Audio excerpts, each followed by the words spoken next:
Hello everyone, thank you very much for joining me again for this lesson 6 of the Spring Security Fundamentals playlist remake. I hope you will enjoy the lesson as usual. If you are watching the event live, don't forget that you have the live chat and you can always ask questions and start discussions in the live chat. If you're watching the event recorded, as usual, you can find me on LinkedIn and Twitter, or you can leave your comment in the comments section of the video. With that being said, if you have been here with me last time, you know this is a part 2. It is a continuation of our authorization, endpoint authorization discussion, and today we will continue. And last time I discussed about what and how to apply the rules, and we've seen how to apply the rules based on authorities, based on roles. We discussed about the access method and writing spell expressions. Today we will continue our discussion with matcher methods, so you will find out how to refer to the group of requests that you want to apply specific rules, specific authorization rules to. But before I start coding again, and I'm working on a new example, I of course want to make sure that you remember where we are. And we started this playlist by discussing authentication, and we discussed that authentication starts from a filter, and I won't draw everything again, but down below goes the authentication manager, the authentication providers, and then user detail service and password encoder. And then say that the authentication goes well, you know that we have the security context where an authentication instance is stored. And then this security context is very important because that's where the authorization filter finds details about the entity who authenticated and gets all this information needed to apply the authorization rules. And if and only if the authorization rules are fine, then the request goes into the controller, and later on we will learn that you can have authorization here as well in terms of method authorization, but we will get there with the next lesson. Okay, so now we still focus on this part. So this was something we already discussed in the previous lessons, and we know how to build entire authentication up to the security context. And last time we started discussing about the authorization at the endpoint level, which is this filter, and today we continue the discussion with matcher methods. Okay, so this is where we are. In case this is not clear for you yet, I recommend you go back to the previous lessons. Maybe you are here just now and you don't know that this is the 6th lesson.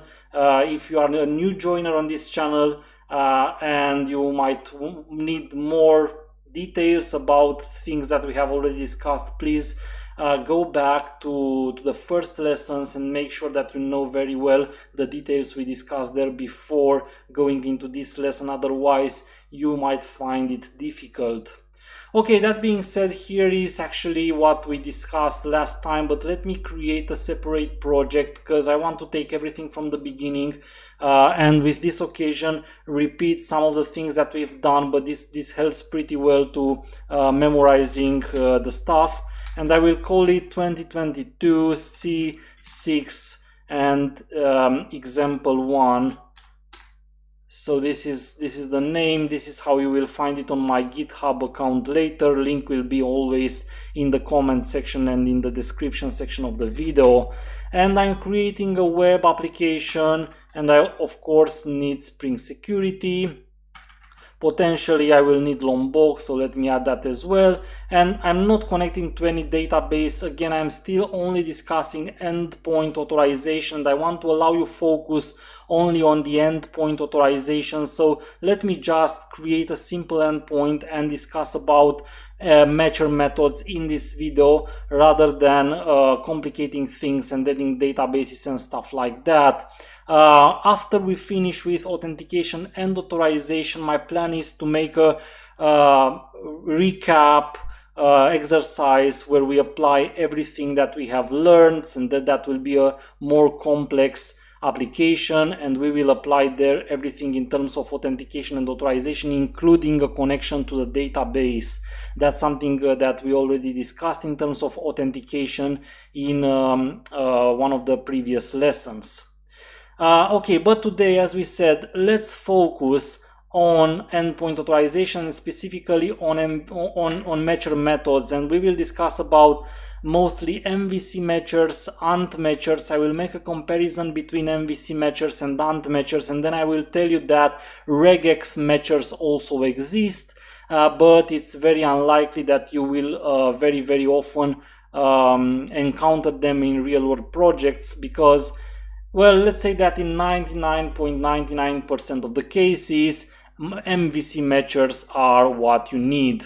So that's why you need to know them very well. So I need a controller. So let me create a controllers package and add a demo controller, where I will define, of course, the endpoints that I want to secure. So I need some endpoints to secure to demonstrate everything that I'm doing.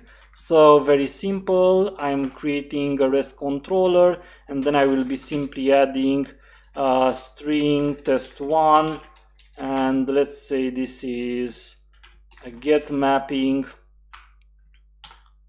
Okay, test1, and it returns test1, and then I will create a very similar method, test2, and we start with the simplest of the examples, where what we want to do is apply different rules, different authorization rules for a request going to this method or another. So remember, requests, HTTP requests, they are defined by two main things. One is the path and the other one is the method. That's why you always, when you use an annotation over a method in a controller which will be exposed through a REST endpoint, you have to define both the method and the path. And that's when a client sends a request, they have to specify both the path and the HTTP method. So of course we use get mapping to refer to the get HTTP method, and then we always use the value of the annotation to define the path. That's how we usually go. And now when I want to apply a security authorization rule at the endpoint level, then I always need to specify which are the methods, the path, or eventually the method and the path, if I want to be very specific about a very specific request. And that's what I'm trying to show you. So what I'm going to do here is I'm going to add some very simple security configuration, security config. Okay, so let me make this a configuration class, and let me define a user detail service.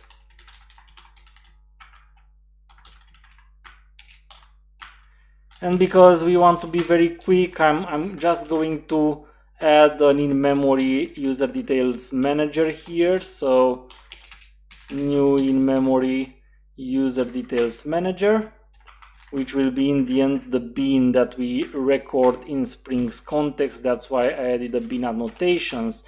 And I want to have two users. Okay, so let's say I have user with username Bill, password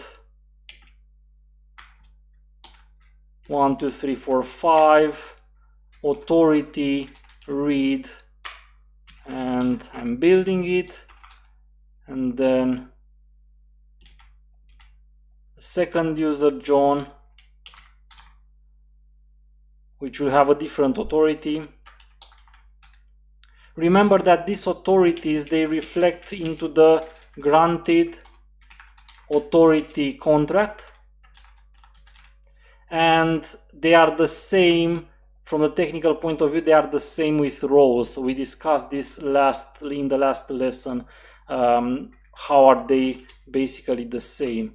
And now I'm adding these two users to the manager, and then I have to also add the password encoder. So password encoder, password encoder. And if I want to like use, for example, bcrypt password encoder, but that is one of the most used, then I need also to make sure that the passwords are encoded, otherwise the authentication will not work. So let me do something like that. You either do that or you use the no-op password encoder, but you remember no password encoder is only for demonstrations and example. Never use that in a real world app. Okay, and with that being said, now the last bin that we add is the security filter chain.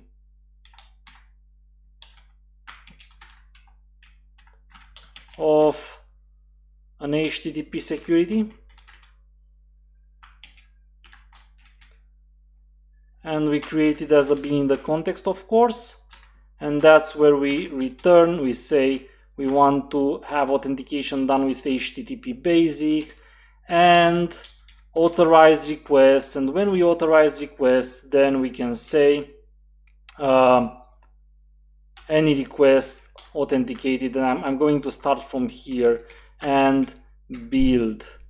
And I actually, of course, we need to throw this exception, but I actually have seen a very interesting tweet today, and I wanted to show you as well. So one option is you do like this, you know, you have after the authorized requests, you have the rules, the way we learned to apply them in the previous lesson, but there is also the possibility that you use the authorized requests with the configuration through a lambda expression. So you can do something like that as well.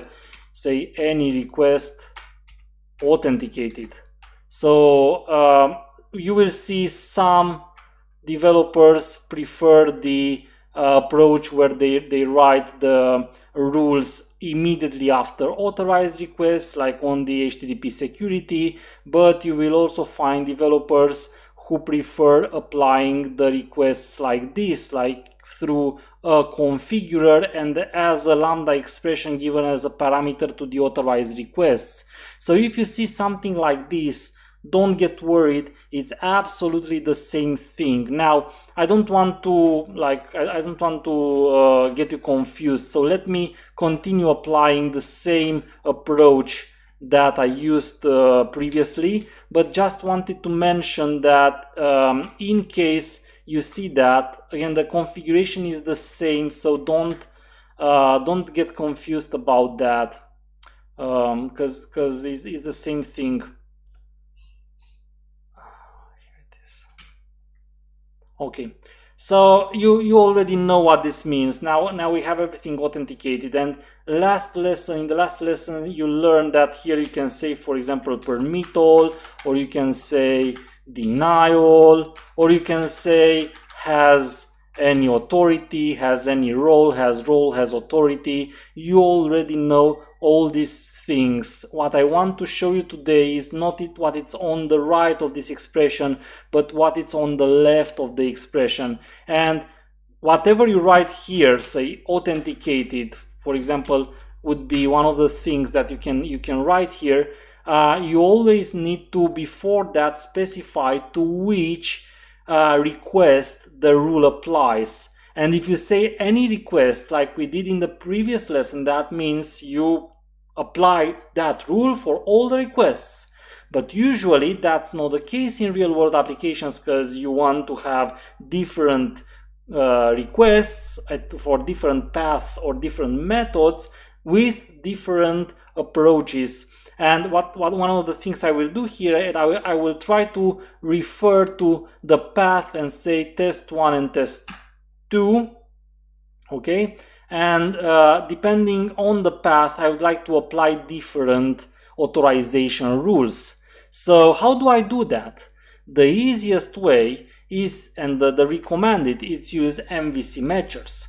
In the MVC matchers, you specify an expression through an AND pattern, and you can say, for example, test1 needs to be authenticated, but path test2 is permit all. That means you don't even need to be authenticated. Or you can say path test1 needs only authentication, but path test2 needs a user that has a specific authority. So has authority read, for example. So how would my current example, how would it look like? How would it work actually? So can we demonstrate? Well, of course, I will use a postman that I have here, and I will start the application and make the request. But the things are very easy to understand. What I wrote here is, if you call the endpoint test1, then you need only to be authenticated, meaning you need to use one of our two users, either this one or this one. But for test2, you must have a user with the read authority, which means that Bill for us will work, but John will not work because they have a different authority than read. They don't have the read authority. That means they will not be allowed to call the endpoint test2. So that's very easy, and let's demonstrate that the two endpoints indeed have a different behavior, and then we will of course continue with discussing different alternatives that we have. We need just a few moments for my application to compile and run, and hopefully it will not take ages. And once the app is started, I will open Postman and I will show you how I call the test1 and test2. And following, we will see more syntaxes on the measures that we can use. Okay, the app started, and I'm going to Postman, and I'm going here and just say HTTP localhost 8080 test1, and if I'm going to the authorization here, I can use no authentication, and if I use no authentication, none of the endpoints 1 and 2 should be accessible because both of them require authentication. So you see that if I try to do anything without having a user, I will get a 401. And remember, 401, even if the message is unauthorized, what we discussed in the previous lesson, it actually means unauthenticated. Okay, forbidden is the equivalent to unauthorized. Now, let me go and use basic and say John 1, 2, 3, 4, 5. Can I call endpoint 1 with John? Yes, I get test 1 and at 200, okay. And can I use Bill as well to call endpoint 1? Yes, I can do that as well. But what happens if I use endpoint 2? Well, let me make sure that I clear the session ID, and you see Bill can access and will get back test 2, but let me make sure I'm clearing the session. If I use John, then John should get a 403 forbidden. Why is a 403? Because John exists in the system and the authentication worked well, but John doesn't have the right authority to be authorized. So 403 forbidden actually means the authorization didn't go well. Authentication was fine, but the authorization didn't go well. So that's basically how it works. So you see, it's pretty easy. I don't need this one anymore. It's pretty easy to specify to which request something applies. And if you want, you can specify multiple paths, for example, on one go. So you can say something like this.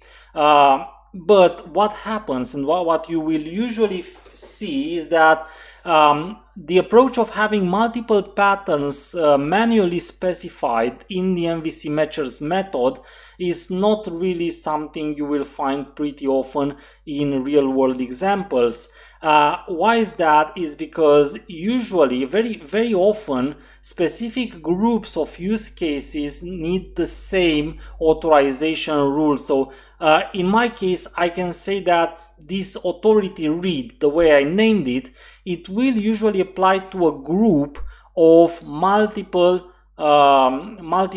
use cases. So in that case, what you can do and what you will usually see is developers using prefixes to refer to a group of paths. So for example, what I can do here is request mapping, and I'm adding a prefix demo, and now all the endpoints, I can refer to each of the endpoint individually, but I can also refer to all the endpoints that are under the demo prefix. And because usually when we expose use cases from services through controllers, we use a prefix specific to the group that describes well the group of use case of endpoints that for which we apply the authorization rule, then we can very easily group these endpoints, and you can write something like this. You can say /demo/star need, all of them need to have the authority read.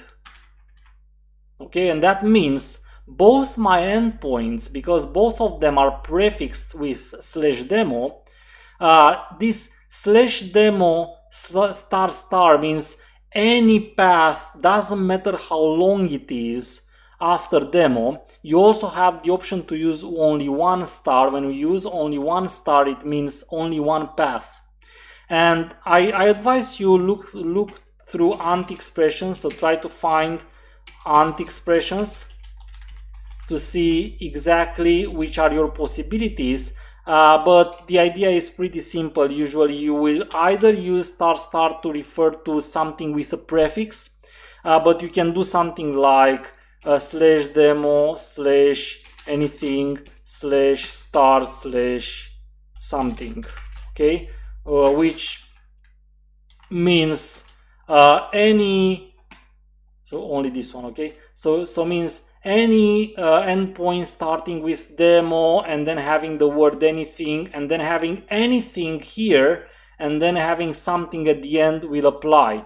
So if you write such an expression, let me actually put it here after, or maybe it's even better if I do like this.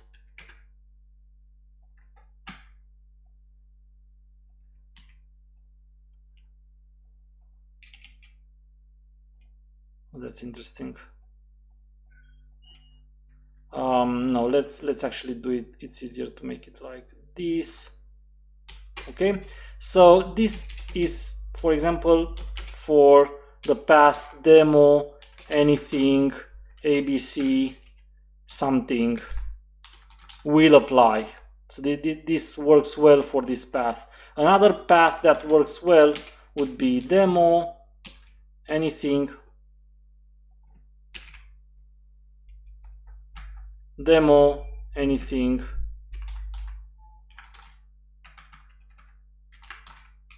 xyz something, okay, and so on and so forth. So we only one here. When you have a star, it means only one, but usually you will use the prefix, which is I want to have a prefix and then doesn't matter what is there afterwards. And if I do that, now if I restart the application, I can prove you that both test1 and test2 endpoints will require the read authority.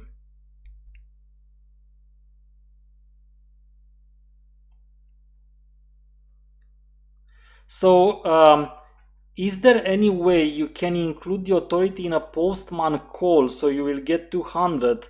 The authorities don't come from the call itself. The authorities are something that are known already by the server. Only the user identifies the authorities, so you can't include, there is no meaning of including the authority in the postman call. I'm not sure exactly what you want to achieve, Sebastian, but the question doesn't really make sense to me. So in our case, we have a user, and the user is known by the server. And the server knows the user, and the user also has some authorities on the server side. So the authorities are not on the client side.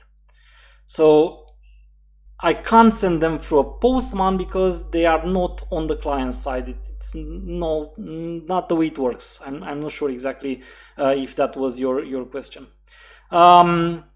I have checked your OAuth implementation with React Client. That was pretty good video. I have a question for you. Can we do OAuth login without form login? Let's take this one in another video. It's not related to the subject of today. So Gitedra, please raise this question in a comment and we will take it in a separate video. So again, the authority is something that the user has. So you see here, what we did here is we simulate in memory that we have a couple of users and each of the user has one authority. Of course, they can have multiple if you want, but the idea is this is known information on the server side. It doesn't come from the client side, okay? So you just apply the rule and you say when this user logs in for this endpoint, only a user having the read authority can work. So you can't make the user have an authority from the client side. Otherwise, it wouldn't make sense. The user already has some authorities and they can use them or not. So that's how it works, okay? So now what I said here is any of my endpoints, because both of them are prefixed with demo, they can be called only by a user with read. So let's prove that. I say demo and John 1 2 3 4 5 can't call test2. It can't call test1 either. For both of them, John gets a 403 forbidden.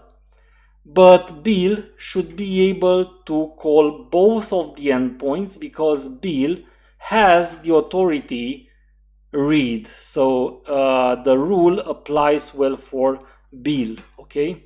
But remember, the authorities are on the server side. The server knows the authorities. You don't send them from Postman. From Postman, you only prove who you are. I am Bill or I am John. But I, Bill, or John have some authorities already on the server side. And then for the endpoints, the application also implies some authorization rules. And if I log in with a user which corresponds to the authorization rule, it will work. Otherwise, the result is a 403 forbidden. I hope this is clear now. Okay, but what else you can do? So of course, besides this, you can be as specific as you want. So you can, for example, specify also the HTTP method here. So if I want, I can say I only want to apply these rules for the get HTTP method, and then if I have a post, the post will not for post you will not apply this. You can even at the end say any request, and then you can decide what you want, but I usually prefer to have at least authenticated for the others. So if I write something like this, like demo, so this is demo, let's say this is demo 1, demo 2. I will tell you immediately why I'm changing this. So I'm demo 1, demo 2, and then I'm creating a second controller. So I'm just copying this one, say paste. I call this one test controller, and I'm putting the prefix test. So we have test 1, test 2. Okay, test 1 and test 2.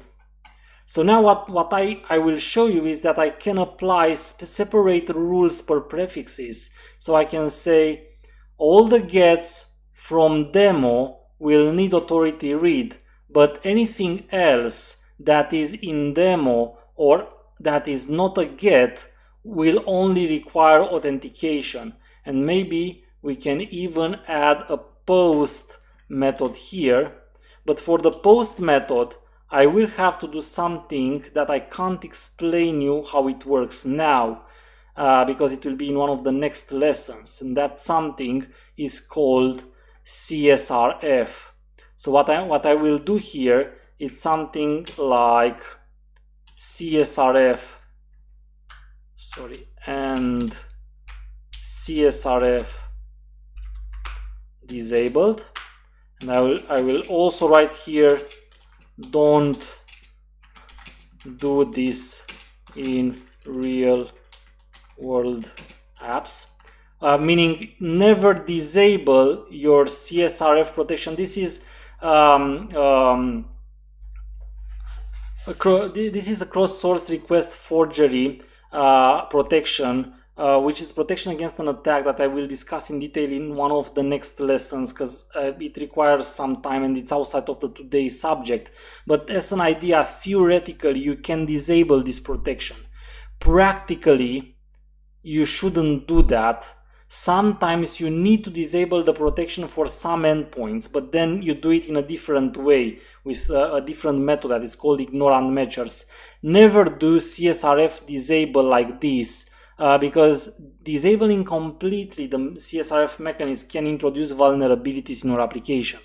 But for this example, to make things simple, just don't take into consideration this. I added it because otherwise the post would not work from Postman.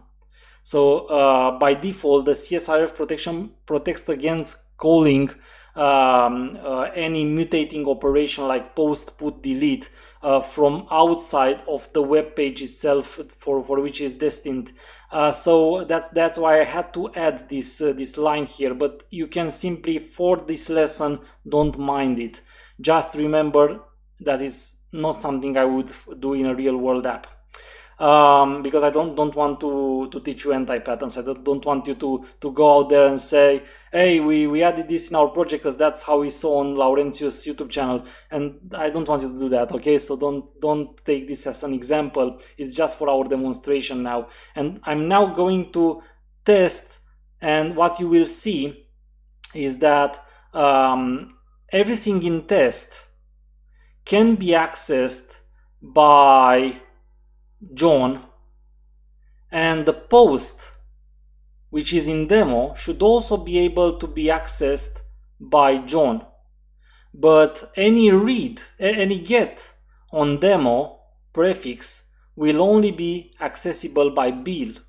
Okay, so that means this is what we implemented. So Bill can access the gets with the prefix demo, but John can access everything else. Actually, Bill can access everything, including the gets in the demo, while John can only access what is either not a get on the demo or is completely outside of the demo prefix, because that only requires to be authenticated. It doesn't require specific authorities. So you can, like, again, we can test this. You can try demo test 1. This should be accessible by Bill, but it shouldn't be accessible by John because it's a get and it's under the demo prefix. So John, for John, this is a 403. But if I try with test 3, and then this is a post, then John should be able to call this one. I guess it should have been able to call this one, and I don't understand why I can't. Let me see if it's because of the session cookie. No, strange. I had the impression that this should have only applied to the get, which I didn't restart. That's what I did, didn't I? I didn't restart. So let's try to restart and figure out again if I correctly implemented.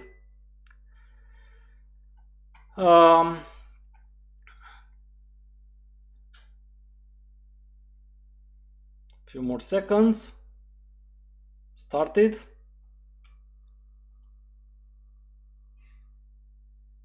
Now it's a 4. So isn't it test 3 demo test. Oh yeah, it was demo 3, isn't it? So let me check. Sorry guys, I'm a bit tired. So demo 3, yeah, my fault only. So it's demo 3, not demo 3 here. Finally 200. Okay, so if I try demo 1, it doesn't work. Let me use the get method. 403 demo 2, 403 for John. Demo 3, it should work, and it works, but it has a cookie probably. No, still not. I'm not sure it worked previously, so something really crazy for me here. And let me try with test then to see. So test 1 and test 2.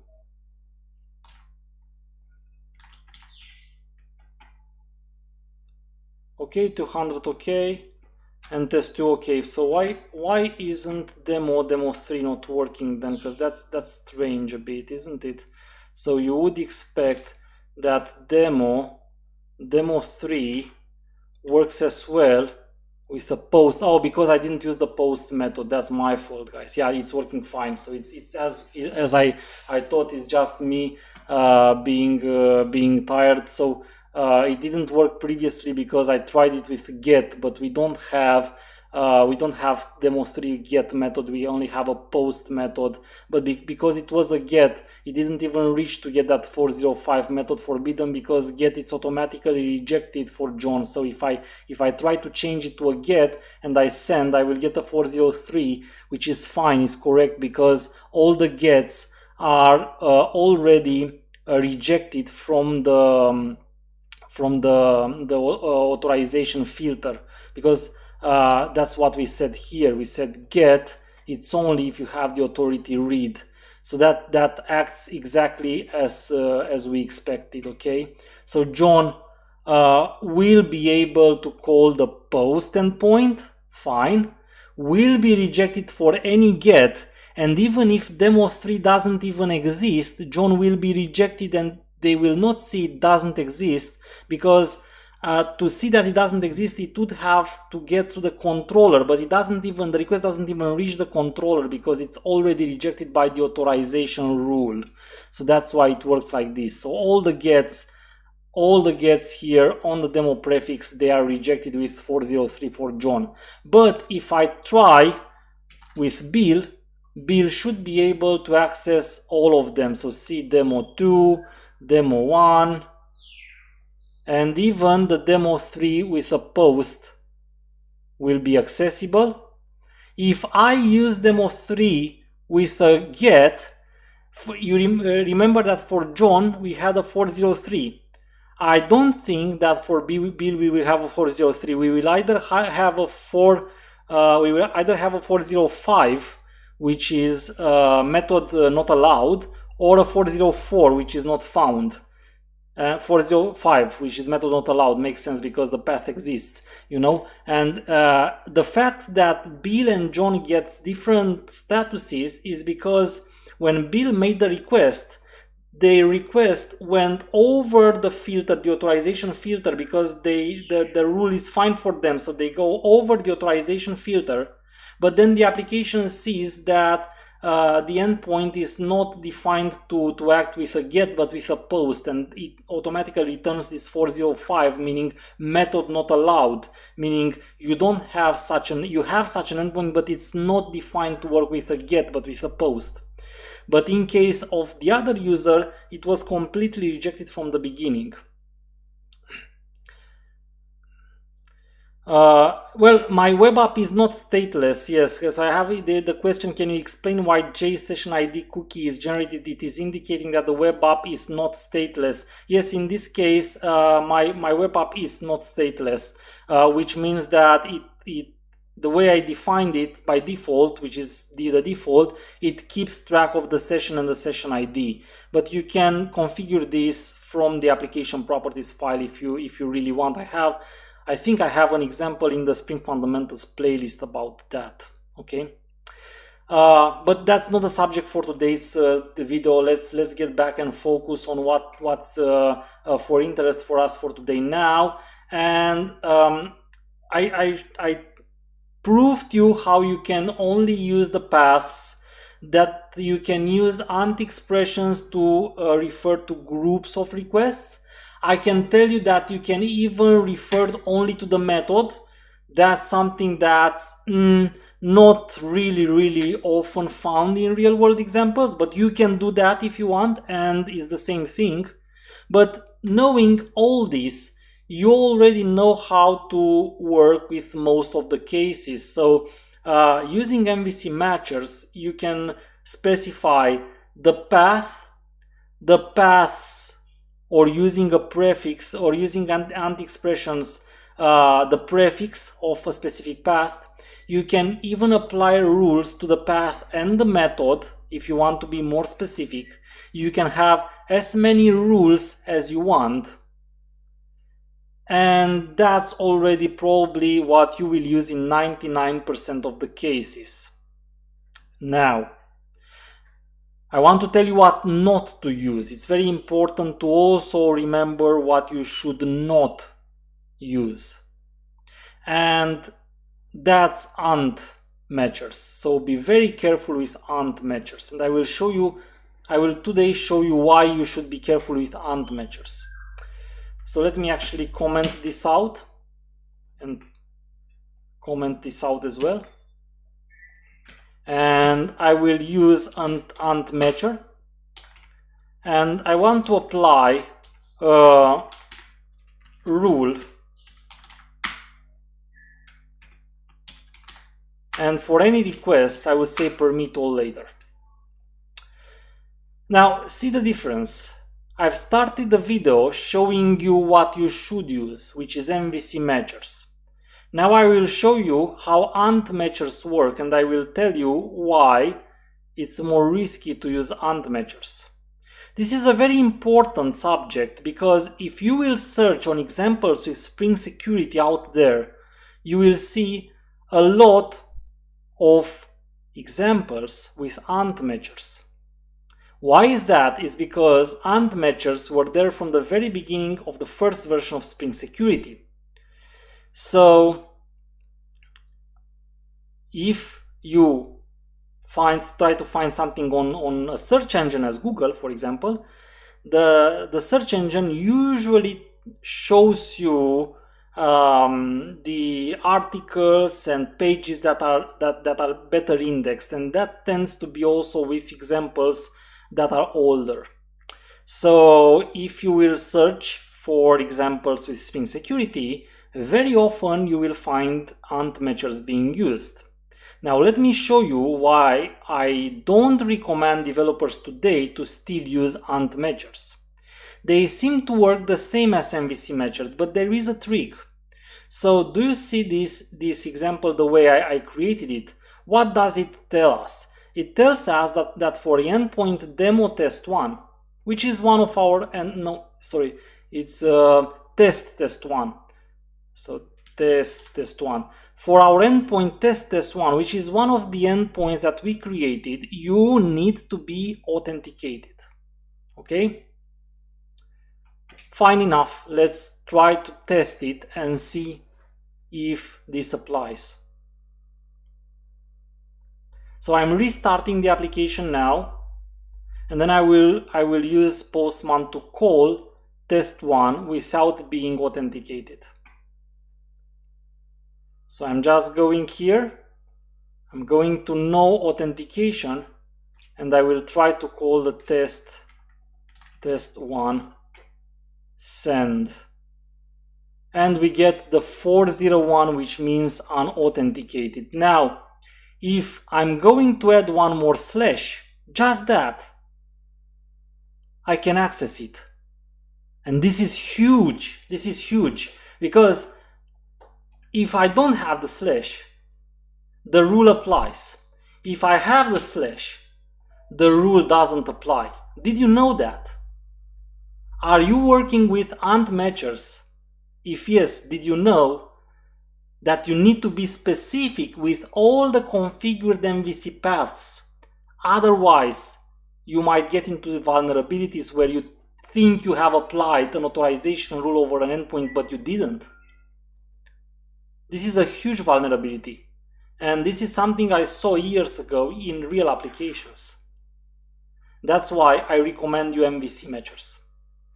So maybe you are asking me, why do I recommend MVC matchers? Well, let's change the ant matcher now with an MVC matcher. It's the only change I did. And I will restart the application to apply my change in the code. But remember that the only change I made is moving from ant matchers to MVC matchers.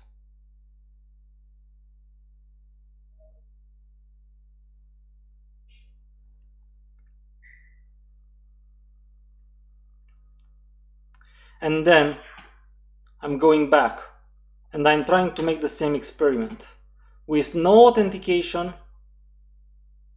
401 with a slash at the end 401.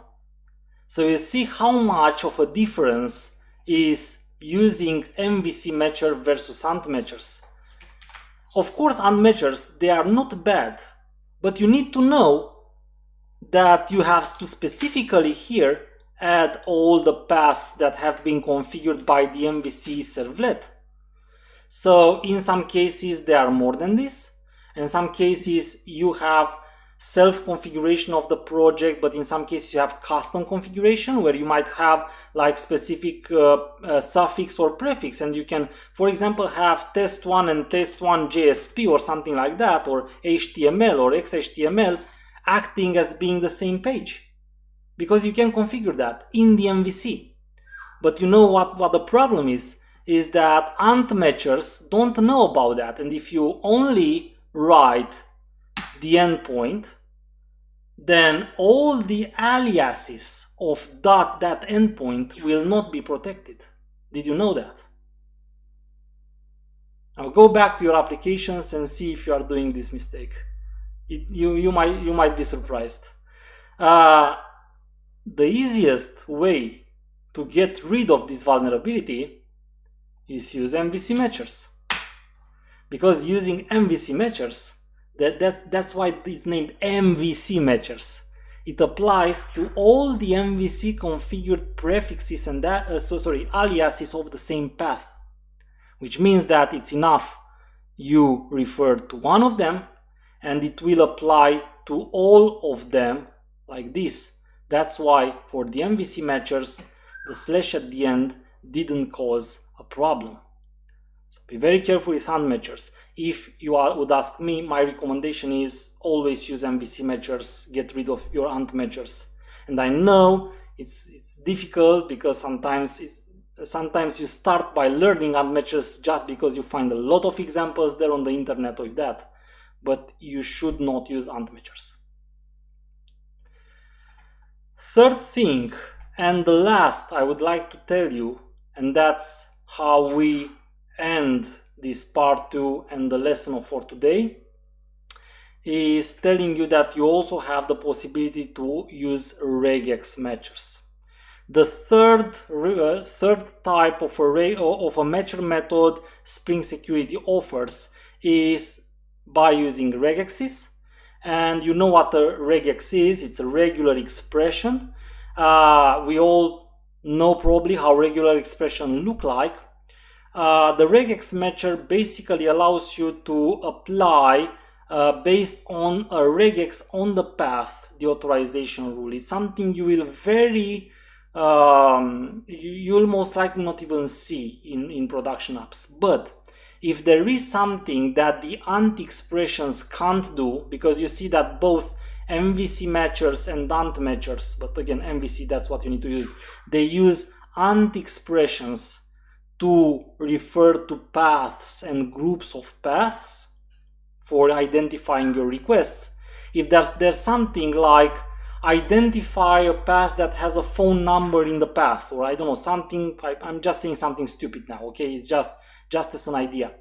If you have something that you can only identify through a regular expression, then you still have something. Spring Security still offers you something, which is the regex matchers, and that's where you can use your regex to identify the path, and based on the regex, then you just apply the same rule. I won't show you how to do that because, to be honest with you, I don't know regex expressions by heart, so and I don't even have in mind a good example, because in practice these are very unlikely to happen.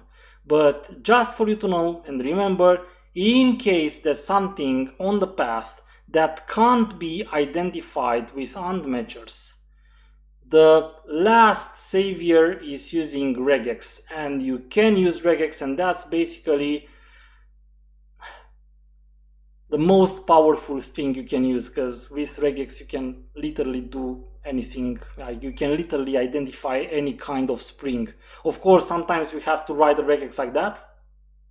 That's the bad of regexes, and they are ugly and they are hard to read and you can't memorize them, but they are very powerful. So in case you don't have any other alternative, then that's the way it should go. Okay guys, then with that being said, thank you again for being here with me. I will consider this lesson being end. And now that we know how endpoint authorization works and how it's configured, the next step is going to method authorization, and next time when we meet, we will discuss about pre-authorize, post-authorize, pre-filter, post-filter, secured and roles allowed. Most likely we will not discuss all of them in only one lesson because we need some time to apply everything. But until we meet again, I'm waving goodbye and I'm wishing you, as always, have an excellent time for learning further. Cheers everyone!